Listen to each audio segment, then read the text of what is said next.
বাইরে বহু মানুষ যারা বিভিন্নভাবে ক্ষতিগ্রস্ত হয়েছেন। বিএনপি সহ বিএনপিরই শুধু 50 লক্ষ 60 লক্ষের মতন নেতা কর্মী যারা বিগত স্বৈরাচারের সময় বিভিন্নভাবে নির্যাতিত হয়েছেন, অত্যাচারিত হয়েছেন। বিএনপির বাইরেও বহু আরো রাজনৈতিক দল আছে যাদের সদস্যরা একইভাবে বিএনপির নেতা কর্মীদের মতন অত্যাচারিত হয়েছে, নির্যাতিত হয়েছে। প্রিয় ভাই বোনেরা, এই যে এত মানুষ শহীদ হয়েছেন, এত মানুষ আত্মত্যাগ করেছেন, এত মানুষ নির্যাতিত হয়েছেন, কেন এই মানুষগুলো আত্মত্যাগ করলেন, নির্যাতিত হলেন? কারণ একটাই, এই মানুষগুলো বাংলাদেশের মানুষের, সাধারণ মানুষের রাজনৈতিক অধিকার নিশ্চিত করতে চেয়েছিল। আমরা যে আজকে মুক্ত পরিবেশে কথা বলছি, এইরকম একটি মুক্ত পরিবেশের নিশ্চয়তা নিশ্চিত করতে চেয়েছিল এই মানুষগুলো। কিন্তু আমরা দেখেছি স্বৈরাচার দাবিয়ে রাখতে চেয়েছিল এই বাংলাদেশের মানুষকে। প্রিয় ভাই বোনেরা, এই বাংলাদেশের মানুষ দেখিয়ে দিয়েছে যে তারা গুলির সামনে নিজেদের বুক পেতে দিতে রাজি। তারপরেও বাংলাদেশের মানুষ স্বৈরাচারকে মেনে নিতে রাজি না, এবং সেই জন্যই হাজারো মানুষের আত্মত্যাগের বিনিময় আজ আমরা এই বাংলাদেশকে পেয়েছি।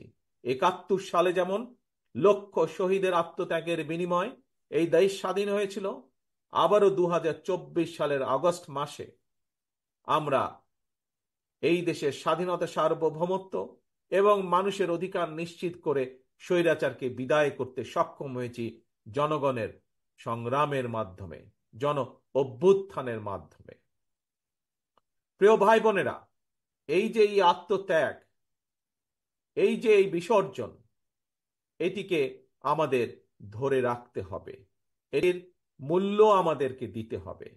আজকে সমগ্র বাংলাদেশের মানুষ একটি নতুন প্রত্যাশা নিয়ে সামনের দিকে তাকিয়ে আছে, ভবিষ্যতের দিকে তাকিয়ে আছে। অর্থাৎ বাংলাদেশের মানুষ যেই প্রত্যাশা নিয়ে সেই বিগত পতিত স্বৈরাচারের বিরুদ্ধে আন্দোলন করেছিল, সেই প্রত্যাশার প্রতিফলন ঘটাতে হবে।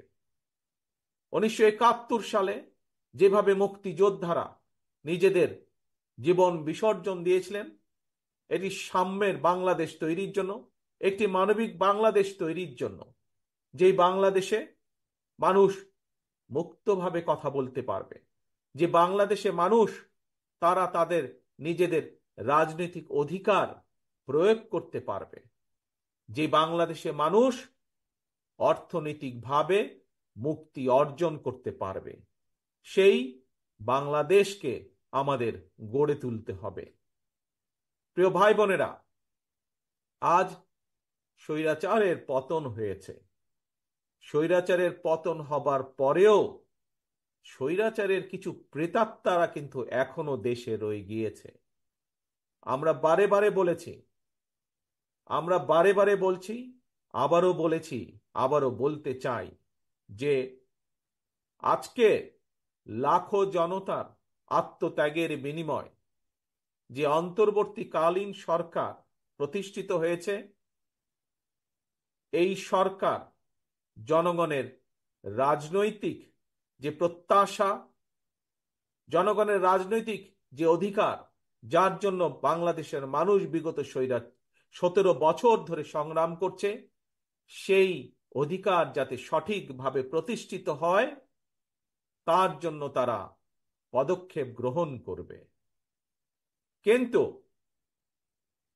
কিন্তু এটিও সতর্কভাবে খেয়াল রাখতে হবে আমাদেরকে যে তারা এই কাজটি, জনগণের এই কাজটি করতে গিয়ে, জনগণের রাজনৈতিক অধিকার প্রতিষ্ঠা যে কাজ, সেটি করতে গিয়ে এমন কোনো পরিস্থিতির উদ্ভব যেন না হয় যাতে করে অন্য স্বৈরাচার আবার কোনো ষড়যন্ত্র করার সুযোগ পায়। স্বৈরাচারের প্রেতাত্মারা বসে নেই, তারা তাদের ষড়যন্ত্রকে অব্যাহত রেখেছে। কাজে প্রিয় ভাই বোনেরা, গণতন্ত্রের পক্ষের সকল রাজনৈতিক দল, গণতন্ত্রের পক্ষের প্রতিটি মানুষকে আজ সতর্ক থাকতে হবে, সজাগ থাকতে হবে। একইভাবে যেরকম আমরা এই অন্তর্বর্তীকালীন সরকারকে সহযোগিতা করব, একই সাথে আমাদেরকে এটাও বলবে যে কোথায় কি সমস্যা হচ্ছে এবং কিভাবে তার সমাধান করতে হবে, সেই সহযোগিতা আমাদের তাদেরকে দিতে হবে। প্রিয় ভাই বোনেরা, আজকে সমগ্র বাংলাদেশের মানুষ প্রত্যাশা করছে, কি প্রত্যাশা করছে? যে তাদের প্রিয় দল বাংলাদেশ জাতীয়তাবাদী দল বিএনপি ইনশাল্লাহ জনগণের সমর্থন নিয়ে আগামীতে সরকার গঠন করতে সক্ষম হলে বাংলাদেশের মানুষের প্রত্যাশার যেই বাংলাদেশ, সেই প্রত্যাশার বাংলাদেশ গড়ে তোলার কাজ করবে। প্রিয় ভাই বোনেরা, গত কয়েকদিন ধরে আমি একটি কথা বলেছি, নিশ্চয়ই আপনারাও সেই কথাগুলো শুনেছেন, বিভিন্ন জনসভায় আমি বলেছি। আজ আপনাদের সামনেও সেই কথা বলতে চাই। আমরা একটি পর্যায় অতিক্রম করে এসেছি, যেই পর্যায়টা ছিল স্বৈরাচারের পতন ঘটিয়ে দেশের মানুষের কে মুক্ত করা। প্রিয় ভাই বোনেরা, স্বৈরাচারের পতন হয়েছে, বাংলাদেশের মানুষ স্বৈরাচার মুক্ত হয়েছে। একটু আগেই আমি বলেছি, স্বৈরাচারের পতন হয়েছে বলেই সকল বিপদ কেটে যায়নি, এখনো সামনে বিপদ আছে, আমাদেরকে এই ব্যাপারে সতর্ক থাকতে হবে।